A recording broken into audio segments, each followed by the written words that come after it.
السلام علیکم ورحمۃ اللہ وبرکاتہ۔ عزیز طلبہ و طالبات، آج ہم پھر حاضر ہیں جماعت نحوم مضمون سائنس اور ٹیکنالوجی عملی خاکہ نمبر 18 لے کر۔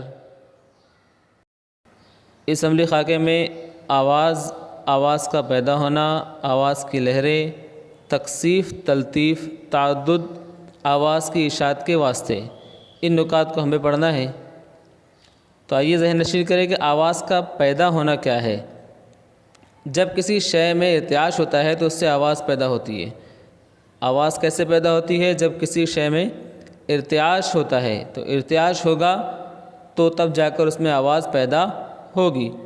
آواز کی لہروں میں تکثیف اور تلطیف کی وجہ سے آواز کی اشاعت ہوتی ہے کہ اس کی لہروں میں تکثیف اور تلطیف بنتے ہیں، اس کی وجہ سے آواز کی اشاعت ہوتی ہے۔ جیسے دو شاخہ نیچے دیا گیا ہے، دو شاخے کی شاخیں جب باہر کی جانب ارتعاش کرتی ہیں تو ہوا میں دباؤ کی وجہ سے تکثیف بنتا ہے۔ جب باہر کی جانب ہوگی تو وہ ہوا پر دباؤ ڈالے گا، اس کی وجہ سے تکثیف بنتا ہے۔ جبکہ دو شاخے کی شاخیں اندر کی جانب ارتعاش کرے تو ہوا میں تلطیف بنتا ہے۔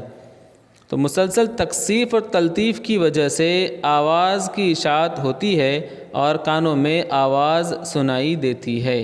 تو یہاں کیا ہو رہا ہے کہ تکثیف اور تلطیف مسلسل بنتے ہیں، اس کی وجہ سے کیا ہوتا ہے کہ آواز کی اشاعت ہوتی ہے۔ یہاں پر دو شاخہ دیا گیا ہے اور جب کوئی حرکت نہیں تھی دو شاخے میں تو اس کے جو واسطہ ہے، واسطے میں بھی کوئی حرکت نہیں تھی، لیکن جیسے ہی حرکت شروع ہوئی، جب دو شاخے کی شاخیں باہر کی جانب ہو تو تکثیف بن رہا ہے اور اندر کی جانب ہو تو تلطیف بن رہا ہے۔ تکثیف کیا ہوگا کہ اونچے دباؤ اور زیادہ کثافت والے حصے کو تکثیف کہتے ہیں۔ جہاں پر کثافت واسطے کے ذرات کی کثافت زیادہ ہوگی، زیادہ واسطے کے ذرات جمع ہو جائیں گے تو وہ تکثیف کا علاقہ ہے۔ اور تلطیف کیا ہے؟ کم دباؤ اور کم کثافت والے حصوں کو تلطیف کہتے ہیں۔ جہاں پر جیسے یہ شکل کے اندر جیم شکل میں دکھ رہا ہے کہ بی والا حصہ جو ہے وہ بی والا حصہ تکثیف کا حصہ ہے اور اے والا حصہ تلطیف کا ہے، جبکہ سی والے حصے میں نہ کم ہے نہ زیادہ ہے۔ تو ہم جہاں پر زیادہ دباؤ ہے وہ تکثیف کہیں گے اور جہاں کم دباؤ ہے اسے ہم تلطیف کہیں گے۔ تعدد، اب ایک سیکنڈ میں ہوا یا کسی اور واسطے میں پیدا ہونے والے تکثیف و تلطیف کی تعداد، ایک سیکنڈ میں تکثیف یا پھر تلطیف کتنے بن رہے ہیں، آواز کی ان کا لہروں کا تعدد کہتے ہیں۔ تعدد کی اکائی ہرٹز ہے، اس کی اکائی کیا ہوگی کہ ہرٹز ہوگی۔ اگر ایک سیکنڈ میں ایک ارتعاش ہوتا ہے، ایک سیکنڈ میں ایک ارتعاش ہو تو اس ارتعاش کا تعدد 1 ہرٹز ہوگا۔ جب اگر ایک ہی ارتعاش ہو تو وہ کیا ہوگا کہ 1 ہرٹز اس کا تعدد ہوگا۔ اب یہاں دیکھیے سر دیے گئے ہیں، جیسے موسیقی کے سر ہیں سا رے گا ما پا دھا نی، اس طرح سے دیا ہے۔ تو جب اس کے اندر آواز دھیرے دھیرے کر کے بڑھانا ہے تو اس کی وجہ سے کیا ہو رہا ہے کہ یہاں پر تعدد 256 280 دھیرے دھیرے کر کے دیکھو آپ کو تعدد جو ہے اس میں بڑھ رہا ہے۔ اب آئیے مشق کریں، تکثیف اور تلطیف مل کر کیا بناتے ہیں؟ تو اس کا جواب ہوگا تکثیف اور تلطیف مل کر آواز کی لہریں بناتے ہیں۔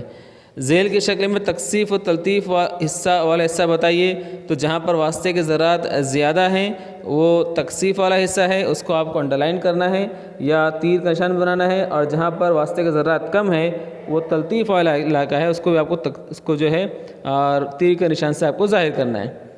صحیح ہے یا غلط پہچانیے۔ ارتعاش کے بغیر بھی آواز پیدا ہو سکتی ہے، یہ غلط ہے۔ آواز کی اشاعت کے لیے واسطے کی ضرورت نہیں ہوتی، یہ بھی غلط ہے کہ آواز کی اشاعت کے لیے واسطہ ضروری ہے۔ تکثیف کی حالت میں ہوا کے ذرات کی کثافت زیادہ ہوتی ہے، یہ جملہ صحیح ہے۔ تو یہ ہو گیا اس کا جواب صحیح ہے غلط کے۔ چوتھا سوال دیا ہوا ہے، عمل کیجیے اور وضاحت کیجیے۔ 2 بڑی اور چھوٹی جسامت کی اسٹیل کی پٹی لیجیے، انہیں ٹیبل پر اس طرح رکھیے کہ ان کا زیادہ سے زیادہ حصہ باہر ہوا میں ہو۔ اب دونوں اسکیل پر مساوی دباؤ ڈال کر ارتعاش پیدا کیجیے۔ کس اسکیل کا تعدد زیادہ محسوس ہوتا ہے؟ گھڑی کی سیکنڈ کی سوئی کی مدد سے نوٹ کیجیے۔